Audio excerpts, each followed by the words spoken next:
सबसे पहले भैया से अनुरोध है कि मोनी दीदी का सम्मान माया दीदी के माध्यम से करवा के और उसके बाद उन्हें प्रज्ञा पुराण के पूजन के लिए मंच पर भेजने को दिया।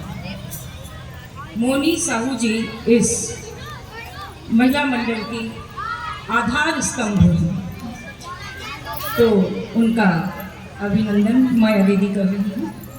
एक गायत्री मंत्र की पट्टिका पहना और उनका तिलक करके गायत्री मंत्र यहाँ से बोला जाएगा। ओम भूर्भुवः स्वाहा तत्सवितुर्वरेण्यं भर्गो देवस्य धीमहि धियो यो नः प्रचोदयात्। बोलिए परम पूज्य गुरुदेव।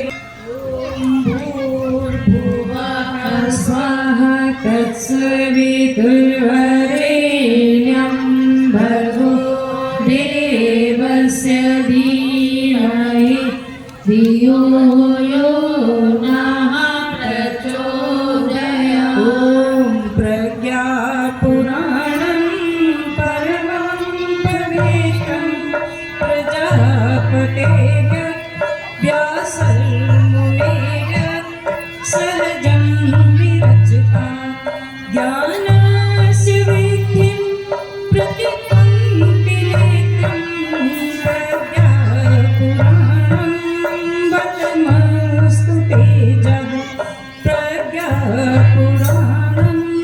बलमस्तु तेजः। बोले पावन प्रज्ञापुराण की जय। बहुत सी देव शक्तियां हैं जिन्हें हम अपने इन चर्म चक्षुओं से नहीं देख पा रहे हैं। जहाँ प्रज्ञा पुराण का वाचन होता है वहाँ हिमालय से न जाने कौन कौन से ऋषि मुनि और देवात्माएं परम पूज्य गुरुदेव की लेखनी से निकले शब्दों को सुनने के लिए विराजमान हो जाती हैं। हम उन सबको प्रणाम करते हैं जिन देव शक्तियों का आवाहन किया है, उनको सिर झुकाकर हाथ जोड़कर प्रणाम करते हैं। नमोस्तुनंताय सहस्रमूर्तये सहस्रपादाय शिरोरुहाय सहस्रनामे पुरुषाय शाश्वते सहस्रकोटि युगधारिणे नमः सहस्रकोटि युगधारिणे। बोले सभी देव शक्तियों की जय। पंचोपचार पूजन के माध्यम से हम इन देव शक्तियों को जल गंध अक्षत पुष्प मिष्ठान इत्यादि समर्पित करते हैं। कुसुमा बहन जी से निवेदन है देव मंच पर गुरुदेव के चरणों में पंचोपचार पूजन के लिए पूजा की थाली से अक्षत पुष्प और मिष्ठान ले लें, जल छिड़क लें और देव मंच पर समर्पित करें।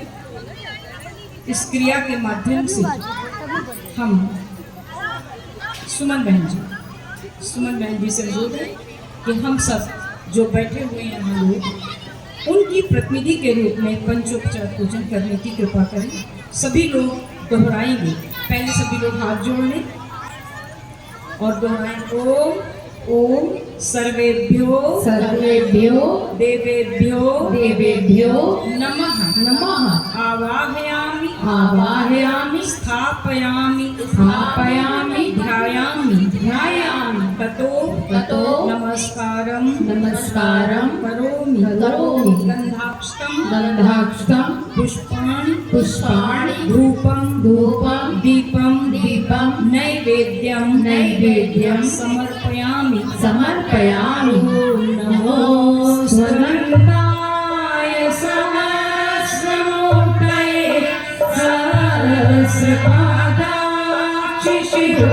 सहस्रपादाक्षिशिरोरुहाय सहस्रनामे पुरुषाय शाश्वते सहस्रकोटि युगधारिणे नमः सहस्रकोटि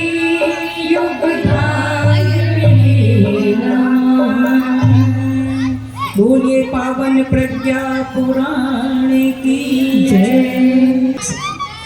जब जब हो ही धर्म की हानि, जब जब हो ही धर्म की हानि, बाण ही असुर अधम अभिमानी, बाण ही असुर अधम अभिमानी, तब तब धरि प्रभु विविध शरीरा, तब तब धरि प्रभु विविध शरीरा, हरनि कृपा निधि सर्जन किया, हरनि कृपा निधि सर्जन किया, हरनि कृपा निधि सर्जन किया, हरनि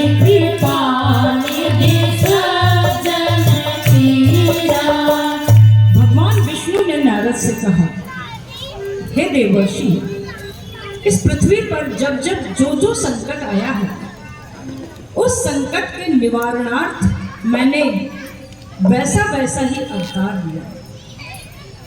जब जल प्रलय में पृथ्वी डूब रही थी और इस सृष्टि का अस्तित्व संकट में था, तब मैंने मत्स्य अवतार के रूप में समस्त प्राणियों के सूक्ष्म शरीरों को, औषधियों को, वनस्पतियों के बीजों को मत्स्य अवतार के माध्यम से सुरक्षित स्थान पर हिमालय पर पहुंचा दिया, ताकि ये सृष्टि नष्ट होने से बच जाए। इसी तरह जब समुद्र मंथन की आवश्यकता हुई, तब मैंने कच्छप अवतार लेकर समुद्र मंथन में सहायता की। जब हिरण्याक्ष ने पृथ्वी को चुराकर समुद्र में छिपा दिया था, तब वाराह ही अपने थूथन से खोदकर पृथ्वी को वापस ला सकता था, तब मैंने वाराह अवतार लिया। और जब हिरण्यकश्यप ने बहुत अजीब, हाँ प्रभु, वहां पर वृद्धों की क्या दशा है पता है? एक जगह मैंने क्या देखा कि एक घर से आवाजें आ रही थी कुछ इस तरह की, अरे कान बधिर भय आंख बुलर भय फांसी गहरावे, कान बधिर भय आंख बुलर भय फांसी गहरावे, पुत्र पौत्र सब कहे ठोकरा, पुत्र पौत्र सब कहे ठोकरा, पुत्र तेरी आप उपारी कितनी है उमरिया, तने ना पड़ी सिपाही कितनी है उमरिया, तने ना पड़ी, सतगुरु सुने ना सावरिया, बीती उमरी, सतगुरु सुने ना सावरिया, बीती उमरी। बहु सास से कहे रात दिन लूट लूट के मारे, बहु सास से कहे रात दिन लूट लूट के मारे, झाड़ू तक्का नहीं आसरा, झाड़ू तक्का नहीं आसरा, बैठी जाती मारे कैसी भौरानी भौरारिया, आवे ना मरी, कैसी भौरानी भौरारिया, आवे ना मरी, सतगुरु सुने ना बाबरिया, बीती उमरी, सतगुरु सुने ना बाबरिया, बीती उमरी। भगवान विष्णु ने कहा, ऐसी दशा वृद्धों की, अरे तो संस्कारों का देश था, यहाँ जन्म लेने के लिए तो देवता भी लालायित रहते थे। गायन्ति देवाः किल गीतकानि, धन्यास्तुते भारत भूमि भागे, स्वर्गापवर्गाः पद्मार्कभूते भवन्ति भूयाः पुरुषाः सुरत्वा। तुम ऐसी दशा बता रहे हो? अरे भगवान, मैंने मृत्युलोक में ऐसे ऐसे दृश्य देखे कि मैं विचलित हो गया। थोड़े से धन के लिए बहुओं को जलाकर मार दिया जाता है। लड़कियों ने संस्कार खो दिए हैं। मैं भटकता रहा धरती पर, सुबह हो गई, मैंने सोचा कहीं से स्वधा के स्वर, स्वाहा के स्वर सुनाई देंगे, लेकिन मैंने क्या देखा कि ब्रह्म मुहूर्त में कारों से लड़की घर में आती, और ब्रह्म मुहूर्त में कारों से लड़की घर पर आती। कौन छोड़ने आया, कौन छोड़ने आया, पूछे तो माँ पर गुर्रात, तो लाश जंगल में छप्पन टुकड़ों में करती, फिर तो मेरी लाश जंगल में छप्पन टुकड़ों में करती। सतगुरु सुमिरे ना बाबरिया, बीते उमरी, सतगुरु सुमिरे ना बाबरिया, बीते उमरी।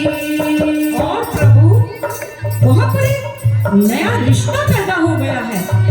विवाह जैसी पवित्र संस्था खतरे में पड़ चुकी है।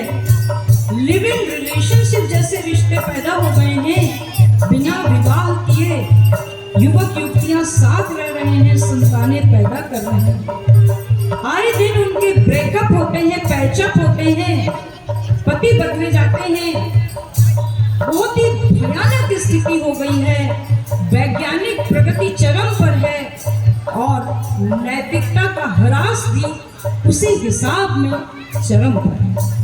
हे प्रभु, आज की दुनिया विचित्र नवीन, प्रकृति पर सर्वत्र है विजयी पुरुष आसीन, है बंधे नर के करों में वारी विद्युत भाप, और हुक्म पर चढ़ता उतरता है पवन का ताप, है नहीं बाकी कहीं व्यवधान, और लांघ सकता नर सरित गिर सिंधु एक समान। हे प्रभु, पृथ्वी लोक की दशा बहुत चिंतनीय है। कहने को भारतवर्ष आजाद है, लेकिन वह मन से गुलाम है। विदेशी उसके मनो मस्तिष्क पर शासन कर रहे हैं। वह पाश्चात्य संस्कृति का उपनिवेश बना हुआ है। भारत का बच्चा बच्चा वह खाता है जो विदेशी उसे खिलाते हैं। भारतीय वह पहनता है जो विदेशी उसे पहनाते हैं। उसके पर्व, तीज, त्योहार सब बदल चुके हैं, विदेशी मानसिकता के अनुसार चल रहे हैं। कहीं पर भारतीय संस्कारों का, देवत्व का नामो निशान दिखाई नहीं देता है। उसकी भाषा भी न हिंदी है न अंग्रेजी है। संस्कृत तो केवल यदा कदा पूजा स्थलों पर सुनाई देती है। प्रभु, कैसे कल्याण होगा इस धरती का? और मुझे आप ये बताएं कि अब आप किस रूप में अवतार लेंगे? भगवान विष्णु ने बहुत गंभीरता से कहा कि हे देवर्षि, असुर जब प्रत्यक्ष हो, असुर जब रावण के रूप में हो, तो मुझे राम बनना पड़ता है उसे मारने के लिए। असुर जब कंस के रूप में हो, तो मुझे कृष्ण बनना पड़ता है। लेकिन आज का असुर तो लोगों के मन में घुसा हुआ है, तो मुझे लोगों के मन में अवतार लेना होगा। इस अवतार का नाम होगा प्रज्ञावतार। और हर अवतार के साथ एक पुराण का सृजन हुआ। इस प्रज्ञावतार के साथ एक पुराण का सृजन होगा जिसका नाम होगा प्रज्ञा पुराण, जिसमें वर्तमान समय की प्रासंगिक समस्याओं के समाधान होंगे। यह प्रज्ञा पुराण व्यक्ति के निकृष्ट चिंतन को उत्कृष्ट चिंतन में बदल देगा।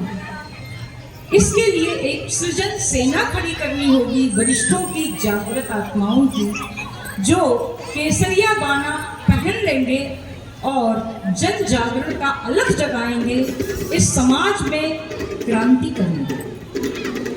देवर्षि ने कहा, प्रभु यह सब कैसे हो? तो भगवान विष्णु ने कहा कि हिमालय के हरे भरे गहन आरण्यकों में 5 दिवसीय सत्र चल रहा है प्रज्ञा पुराण का। मैं तुम्हें समाधिस्थ करके वहां पहुंचाई दूंगी। वहां पर ऋषि मुनि बैठकर प्रज्ञा पुराण की चर्चा कर रहे हैं, तुम उसे हृदयंगम करो और मृत्युलोक में जाकर जन जन में इसका प्रचार प्रसार करो। देवर्षि नारद ने भगवान विष्णु की बात मानी और वे अपना प्रिय संकीर्तन करते हुए धरती की ओर बढ़ चले। श्रीमन्नारायण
विष्णु से चर्चा करके देवर्षि नारद धरती लोक पर उतरे और वहां उन्होंने सप्त ऋषियों की तपोभूमि में हरिद्वार में कुछ क्षण विश्राम किया और उसके बाद वे युगांतरीय चेतना के रूप में स्थान स्थान पर व्याप्त हो।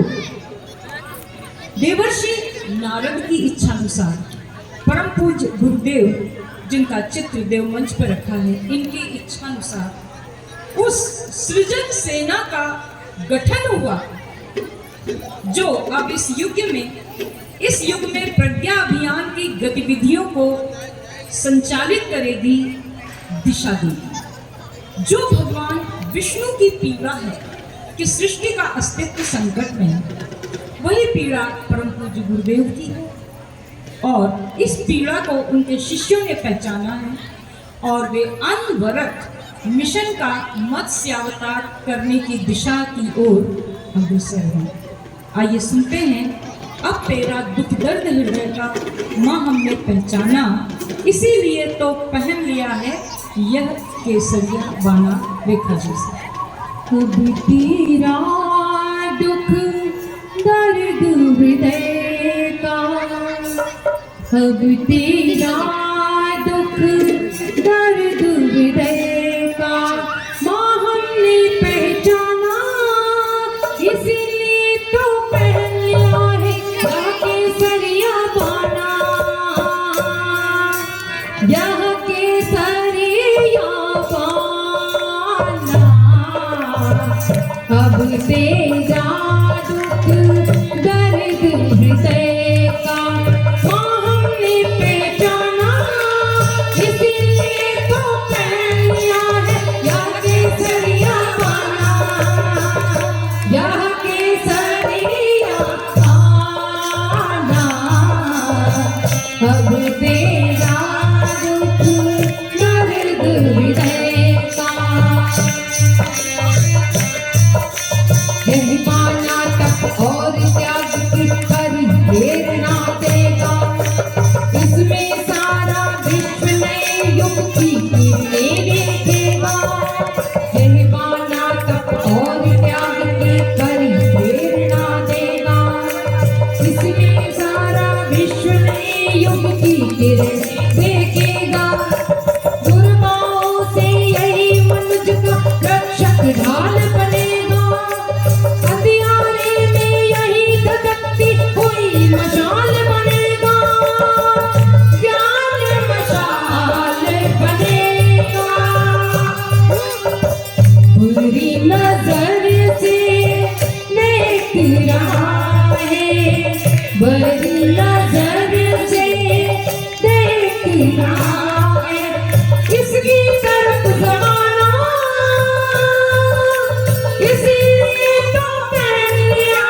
देगा दुख दर्द मिटेगा।